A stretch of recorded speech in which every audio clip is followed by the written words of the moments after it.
sagantaa BBC Afaan Oromooti. Nu waliin tura.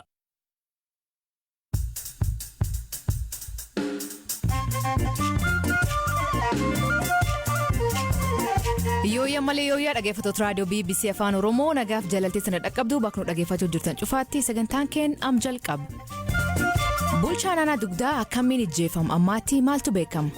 Galgala naannoo sa'aatii 2 fi daqiiqaa 20tti gara mana isaaniitti ennaa deemaa turanitti hin beekamneen kan tarkaanfii irratti fudhatamee lubbuun isaanii darbuu danda'e. Mootummaan haaraan hundeeffamee jijjiirama akkamii fiduu danda'a? Wanni haarawaan hin jiru. Wanni haarawaan mootummaan adduwaayii warra abuut warra TPLF of keessaa baasee itti fufuu isaatiin argamalee mootummaan haarawaan hin jiru. Maasriin lammiilee YouTube irra galii argatan gibir kafalchiisuuf ejjatee huna kamiin ilaalamaa oduu keessatti sanbeessifna. Kanaaf oduu dabalataan waliin tura an asli galgalo.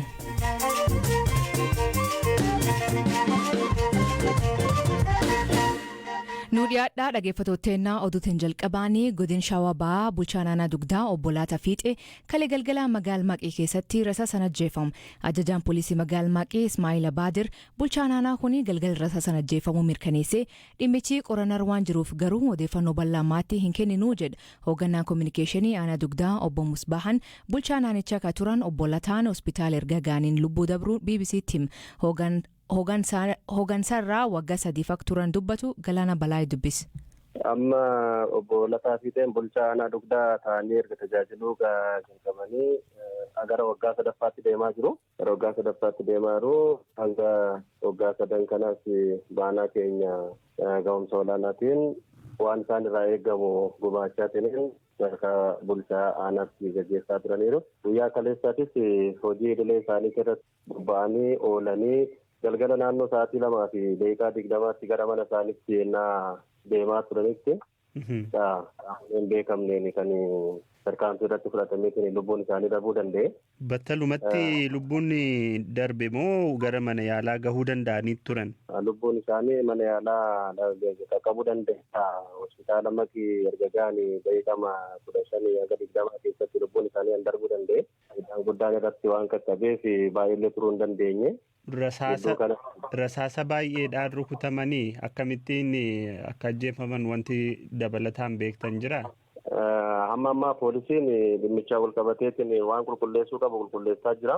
Garuu rasaasaan akka dhaamanitti odeeffannoon amma ammaa jirutti rasaasa naannoo 4 ta'uun dhaamaniitiin kanaaf battalatti lubbuun isaanii darbuu kan danda'eef ammatti kanaan walqabateetiin wanti qaama kanatti kana qaqqabsiisee rakkoo kana waan jedhu sani poolisiin handa adda baasee nuun qaqqabsiisneef waan kana jechuun itti rakkisaa ta'a jechuudha. Naannoo keessan hidhattootni waraana bilisummaa Oromoo jiru isaan ta'uu danda'u. Ammatti aanaa keenyatti aanaan keenya nageenyummaa ishiitiin aanaa beekamtuudha. Rakkoon ammanaatis kanaan dura nu qaqqabeen beeku. Waraanni bilisummaa Oromoo aanaa san keessatti hin socho'aa? Aanaa keenya hin jiru. Dhuunfaatti yaaddoo nageenyaa qabu turanii san dura wanti ifatti himanii beekan. Obbo Lataan hojii isaaniitiinis amala dhuunfaa isaaniitiinis rakkoo dhuunfaa uummataadhaan qaban osoo hin ta'in uummataan jaalataman hojii isaaniitis karaa qixa sirrii ta'een hojjetanidha. Dhimmicha nutis kana jechuudhaaf amma nu rakkisa waan kanaan isaan ga'u tokkollee aanaa keenya keessatti waan jiruun ibsani. Awwaalchi raawwatameera? Amma awwaalchi aanaa keenyatti miti reeffi isaanii qabameetiin gara iddoo dhaloota isaaniitti deemeera. Har'a ganama barraaqa naannoo sa'aatii 12tti. Eessa jechuudha? Gara naannoo Wallagga Bahaatti na fakkaate iddoon dhaloonni isaanii waggaansi muraasaa fi maatiin isaanii qabatanii ganama reeffa isaanii gaggeeffameerra. Maatii ijaarratanii ijoollee qabu? Maatii ijaarrataniis qabu, haadha warraa qabu, ijoollees qabu.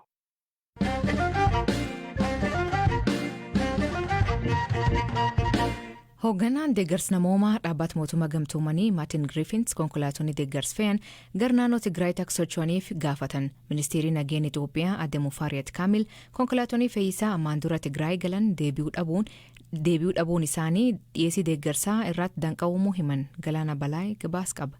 Dhaabbata biyyoota gamtoomaniitti hoogganaan dhiyeessii deeggarsa namoomaa yeroo ariifachiisaa naannoo Tigraayitti beelli miidhaa qaqqabsiisaa jira jedhanii akka yaadan Rooyitersitti dubbataniiru. Maartin Griffiths dhiyeessiin deeggarsaa qoqqobbii deeggarsa namoomaa ifan taane jalatti kan argamtu Tigraay qaqqabuun irra jiraatu keessaa harka 10 qofaatu deeggaramtoota qaqqabee jechuunis dubbatan. Maartin Griffiths dabaluunis gaaffiin isaanii konkolaataawwan deeggarsa namoomaa fe'an gara naannichaa akka socho'aniif akka hayyamamuuf ta'u guyyaa kibxataa dubbataniiru. Rakkoon namoomaa naannicha jiru namtolcheedha. Tarkaanfii mootummaatiin fooyya'uu ni danda'a jechuun ibsaniiru.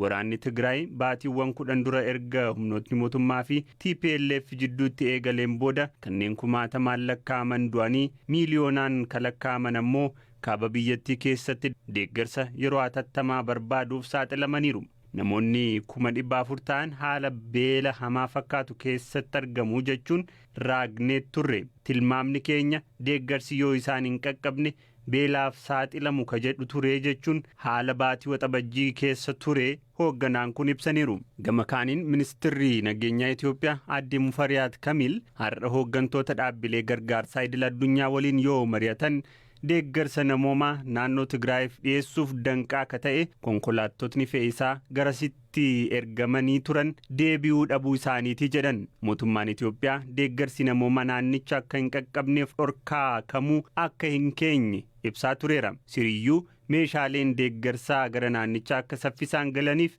mijeessuun iddoowwan sakatta'iinsaa 7 turan gara 2tti akka hir'atan taasisuu mootummaan beeksiseera. Dhaabbileen gargaarsaa konkolaattotni fe'isaa Tigraay galan harki hedduun achumatti hafuu isaanii beeksisanii kan turan yeroo ta'u TPLF hanqina boba'aa naannicha keessa jiru akka sababaatti dhiyeesseera.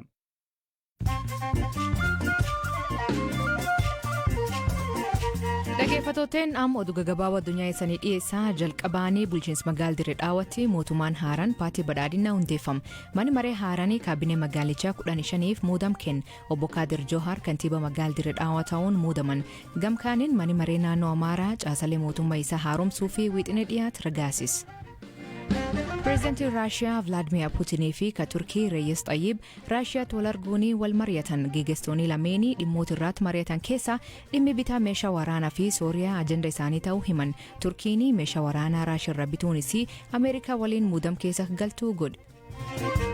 Masriin lammiilee YouTube irraa galii argatan gibir kafalchiisuuf akka mootummaa Masrii jedhuutti gibirri kun xiyyeeffannaan isaa kan godhate lammiilee biyyattii waggaatti galii paawundii Masrii 500 yookiin doolaraa 32 ol YouTube irraa argatanii irratti jedha. Namoonni baay'een murtee mootummaa kan mormuun yaada isaanii miidiyaa hawaasaa irratti ibsaa jiran.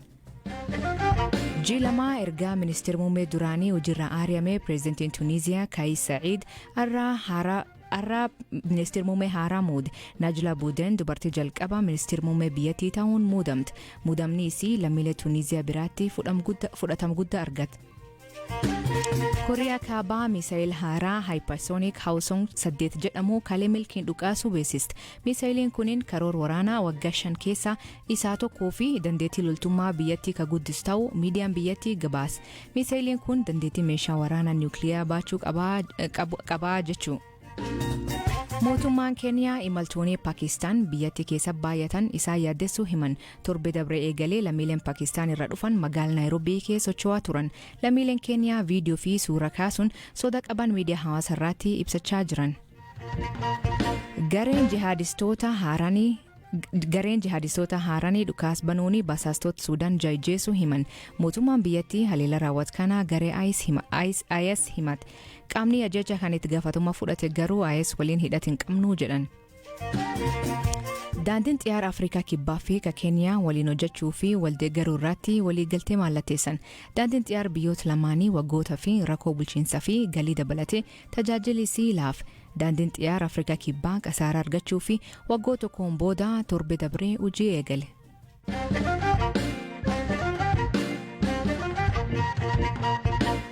Naannoo Benishangul Gumuz godina Matakal aanaa Dibaaxii keessatti haleellaa milishoonni naannoo Amaaraa guyyaayaan masqalaa raawwateen jedhameen mootummaan naannichaa maatii quba hin qabu jedha. Jiraattonni BBC'n dubbise haleellaan kun aanaa Dibaaxii ganda Caancoo keessatti wiixata guyyaa keessaa naannoo sa'a 5 hanga 7 jidduutti akka ta'ee fi yoo xiqqaate namoonni 5 ajjeefamuu himanii turan. Hoogganaan kominikeeshinii naannoo Benishangul Gumuz obbo Millese Beyyene haleellaa kun kan raawwate kana quba hin qabu jedhee BBC'tti. እንግዲህ በዋናነት ይሄ ልዩ ኃይል በራሱ ትዕዛዝ በራሱ humni addaa naannolee irraa dhufe ofiin socho'ee haalli haleellaatti raawwatu hin jiraatu. Humni addaa Sidaamaas haa ta'uu ka Amaaraas haa ta'uu ka Gaambeellaas haa ta'uu ka uummattoota kibbaas haa ta'uu ka naannolee kaan irraa dhufe komaand poostii raayyaa ittisa biyyaa jalatti hundaa'ee fi ajaja hooggansa komaand poostii irraa kennamuun alatti dhuunfaan haleellaan yookaan ooppireeshiniin raawwatan hin jiraatu. Uummata irrattis tarkaanfii fudhatani. Odeeffannoo ani amma qabuuni haleellaan akkasii hin raawwatamne. Odeeffannoon manni gubatee namoonni achi keessatti ajjeefamaniiru jedhu anaafis haaraadha. Yeroo fudhannee raawwatamuu isaa ni qulqulleeffanna. Kun raawwatameera yoo ta'e sirrii miti. Qoranneetu sin beeksifna. ሜቢ ማጣራት እንችላለን። ይሄ የሚደረግ ከሆነ ትክክል አይደለም እናጣራዋለን።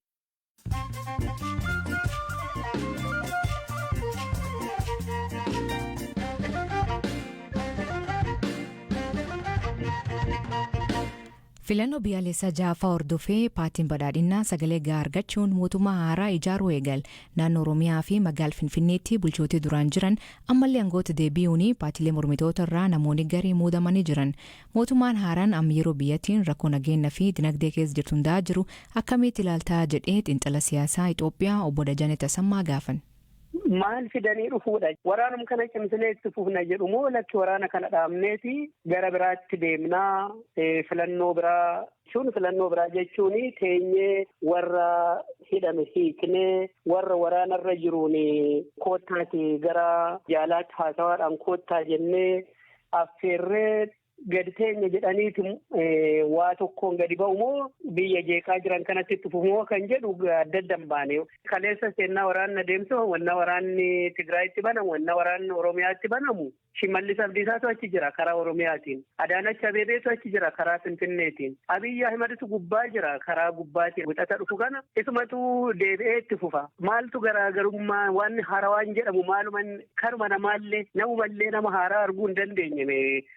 Kan biraa dhiisiti. Araarsoo fi Girmaa Saayifuu warri kun warri bilxiginnaatti shoomaman kun kaayyoo mataa isaanii gaggeessuu hin danda'an. Maaliifuu kaayyoodhuma mootummaa ani mootummaa dheedhee qaama gadi ba'ee osuma 20 ta'anii galanii karaa filatamanii karaa isaaniitiin sagalee argatanii karaa uummataatiin yoo dhufan malee achi galanii waamamanii shuumanni kennamnaasin kaayyoodhuma warra shoomee sanarraa gaggeessuurraa kana ta'e waan mataa isaanii wanti isaan dhiyeessan hin jiru. Shumata isaaniitiifis immoo bu'uurri jiru maalinni yoo jenne koottaati abalu ati muudame jechuurraa kana ta'e ulaagaan jira laata. Qajeelfamni wayii jira laata sadarkaadhuun paartiitti iyyuu kan jedhu quban qabu. Garuu akkasuma manaawamanii abalu yoo achi kaa'anii abaluun suni waanuma warra waamee shuummatee hojjeta. Akkuma ati jettee kaalin akkuma beekamu Itoophiyaa keessatti naannoo garaagara keessatti rakkoo nageenyatu jira, waraanatti deemu jira, Benishaangul, naannoo Kaabaa, Oromiyaa keessatti bakka hedduu keessatti rakkoo nageenyatu jira. Mootummaan kun kaamallee deebi'ee ijaaram kunin naga buusuu danda'a. Yoo hin dandeenye yookiin uuma jijjiiruu hin dandeenye abdiin uummati maal ta'uu qabu? Keessumaa Oromiyaa keessatti amma naannawa baay'eetti filannoon miti isaan jedhan kun iyyuu hin gaggeeffamne. Maaliif sadarkaa rakkina nageenyaatiin kan ka'e waraanarra waan jira ta'eef naannawaan kibbi Oromiyaa waraanarra jira waan ta'eef dhiitii Oromiyaa waraanarra jira waan ta'eef kan biraa dhiisii giddugalaallee iddoon filannoon itti adeemsifamne jira. Mootummaan kuni kana silaa durumaan hiikuu danda'a ture karaa nagaatiin jara kana gara mariitti waamee hiikuu danda'a ture. Kunoo mootummaa taane kunuuf mootummaa dhaabbanne jedhanii sana booda egaa mariidhaaf gadi teenye yoo jedhani mariidhaaf gadi taa'uudha. Karaa biraatiin immoo dhiibamanii otuu hin jaalattiin mariidhaaf gadi taa'uudha. Deebi'ee waraanni hanga fe'iyyuu yoo adeemsifame dhumni isaa mariidhumaan dhumaa yaada jedhuun qabaani karaa kootiin. Galatuma Boda Janee. Galatuma yaatessa asli. Dhaggeeffattootteen sagantaan irraa ganumaa nu waliin turuu keessaniif ulfaadha isaniin jedha. Oduu dabalataa weebsaayit keen BBC News Afaan Oromoo irra dubbisaa. Taallenii feesbuuk teennaa BBC Afaan Oromoo irraa oduutiin laalladha.